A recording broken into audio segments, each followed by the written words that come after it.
Sexe audio avec Anaïs Gertin-Lacroix. Anaïs, bonjour. Allô, Benoît. Alors, tu veux savoir pourquoi? Pourquoi quoi? Pourquoi quoi, Benoît, dis-le? Pourquoi hurle-t-on à la lune lors de l'orgasme? Hurle-t-on à la lune? Hey, le terme, là, le vrai terme, je l'avais entendu, celui-là, c'est la vocalisation copulatoire, OK? Donc, c'est le joli. terme lorsque l'on... Ben oui, c'est joli, hein, lorsque l'on fait du bruit pendant nos débats sexuels. Et il y a plusieurs raisons. Et ce qui revient à plusieurs reprises, Benoît, c'est pour encourager et stimuler. Parce que plusieurs personnes se demandaient, et il y a des psychologues qui ont répondu, entre autres, et des sexologues, de est-ce que c'est plus physique, est-ce que c'est plus psychologique? Et c'est règle générale psychologique. Donc, le but, c'est d'encourager et de stimuler. On veut rassurer notre partenaire. Certains disent, là, il y a le côté physique à tout ça, que ça vient intensifier, je te dirais, la jouissance en faisant du bruit. Il y a souvent une réaction. Si un cri, l'autre va avoir envie de répondre. Et où il y en a également qui disent j'ai de la difficulté à respirer lorsque je suis vraiment dans des débats sexuels. Donc, d'ouvrir la bouche et de lâcher quelques cris, c'est une belle façon de respirer. Donc, la pornographie est là, Benoît, mais c'est vraiment loin en bas là, de la liste parce que souvent, certains, puis on s'en était déjà parlé, on va tenter de reproduire, je te dirais, ce que l'on voit dans la pornographie. Donc, oui, il y en a, mais ce n'est pas ce qu'on retrouve en tête de liste. Et là, il y a une limite. OK, on parlait hier, là, justement, de... C'est quoi le terme qu'on utilisait toujours? Pas les règles. Avec... qu'est-ce qu'on dit, Benoît? Aide-moi. À propos de... Mais sur quoi? C'est pas clair. OK, c'est pas grave. Là, je vois le temps passer puis je vais aller plus loin. Donc, on oublie ce moment de radio. OK?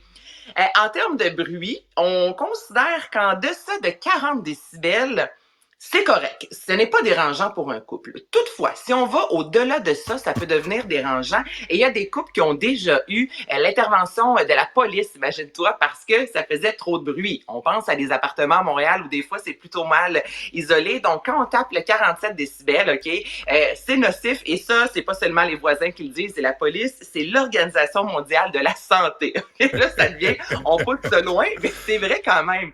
As-tu un comparatif? Le 47 décibels, c'est quoi? C'est une tondeuse à gazon? C'est une mode... J'ai cherché, mais je suis pas à l'aise de le faire aujourd'hui. Donc, écoutez, allez sur un moteur de recherche. Là, puis... Faites des comparatifs vous-même. Ouais. Mais là, mais tu veux pas une session de majorette non plus, là, tu sais, qui est toujours en train de faire la cheerleader parce que t'as une relation sexuelle complète? Ben là, c'est ça. Puis en plus, on s'entend que très souvent, tout dépend des positions, évidemment, mais les têtes peuvent être assez proches. Donc, le but, c'est pas non plus de défoncer le tympan de l'autre. Mais ça reste que 40 décibels, OK, ça, c'est ce que l'Organisation de la santé dit, c'est le soir, après 20 heures. Si on est exposé à plus de 40 décibels en termes de son, là, évidemment, on oublie si on va dans un club, exemple, mais à la maison, avec notre partenaire, ça peut générer des troubles du sommeil, des risques cardiovasculaires accrus. Donc, ça peut vraiment être dangereux. Et le jour, on pourrait être exposé à 50 décibels tout au plus. Donc, on peut crier, on peut faire du bruit, mais pas trop parce que ça peut être nocif pour notre santé et la police peut venir à la maison. Puis on peut avoir une amende pour ça. Ah oui? Donc, on parle de nuisance publique. Ouais. Ah, lâche-moi. Et c'est pas bon pour les tympans, hein? Faites pas ça près d'une oreille parce que c'est pas agréable. C'est tout pour ça? OK. Oui, parfait. Mais il faudrait trouver un comparatif. Là. 40 décibels, ça ressemble à quoi? Je vais trouver ça. Benoît. Un lave-vaisselle, me dit Tristan. Il a appelé sa conjointe. Il y en a des vieux qui font beaucoup de bruit. De plus en plus, les lave-vaisselles sont supposés être silencieux. Plus tu payes cher, moins il fait de bruit, on s'entend. Ah ben, c'est vrai. Fait que c'est pas la même chose lors de... En tout cas, bref. Le Rainbow Kiss, c'est quoi ça? Le Rainbow Kiss, le baiser arc-en-ciel. Et je vais vous laisser là-dessus en ce vendredi si jamais vous avez envie d'essayer ça ce week-end. C'est un échange de fluides corporels, OK, Benoît? Et c'est souvent une pratique qui se fait entre un homme et une femme. Donc, on fait la position du 69.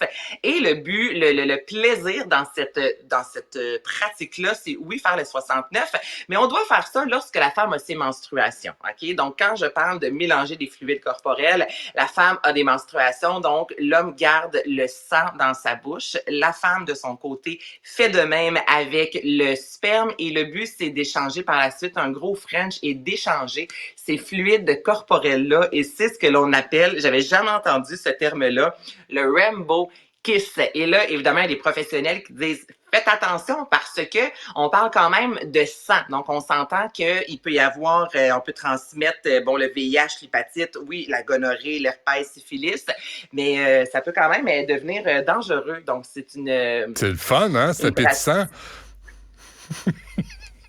C'est comme... Personnellement, je trouve pas ça appétissant, mais si je t'en parle, c'est que ça existe. C'est que ça existe, ouais, c'est ça. De fond et trouve un plaisir à tout ça. Donc, le Rainbow Kiss, lorsque je lisais ça, le baiser arc-en-ciel, moi, je trouvais que ça avait l'air, c'est un peu comme le petit baiser papillon là, qu'on se fait sur la joue avec les cils, mais c'est un peu moins, un peu plus, tout dépend. Plus salissant, hein? Plus intense.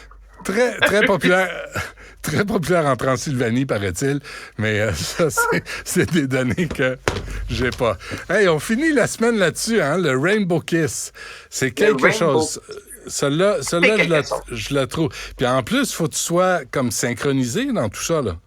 Tu sais, il faut que... Il faut être synchronisé. Faut que tu t'entendes, faut que ça s'adonne, tu sais. Écoute donc. OK, ben merci pour... c'est tout. As-tu passé une bonne semaine, toi? T'es-tu correct? Tout va bien? Moi, je vais très bien. Bon, parfait. Absolument. Tu sais que je suis toujours inquiet, hein? Pourquoi? Je sais pas, je m'inquiète. Je veux juste m'assurer que tout le monde est bien. On vit une période bien difficile, puis je trouve que c'est difficile sur le moral et les relations humaines. Donc, je veux juste que tout le monde s'apaise un peu pour la fin de semaine. Essayez le Rainbow Kiss, ça vous convient? Je suis là pour ça, moi, avec lui. Oui. Exactement, le Rainbow Kiss. Je suis là pour ça. Puis je vais trouver vraiment le comparatif. Là. Lundi, je vais te faire entendre un son qui ressemble à 40 décibels. Je vais travailler là-dessus. J'aimerais ça. Merci Anaïs. Merci à Cybèle Olivier, Florence Lamoureux, Tristan Brunet-Dupont. C'est ça, hein? Jean-François Roy, merci à vous tous de participer à cette émission. On se reparle lundi.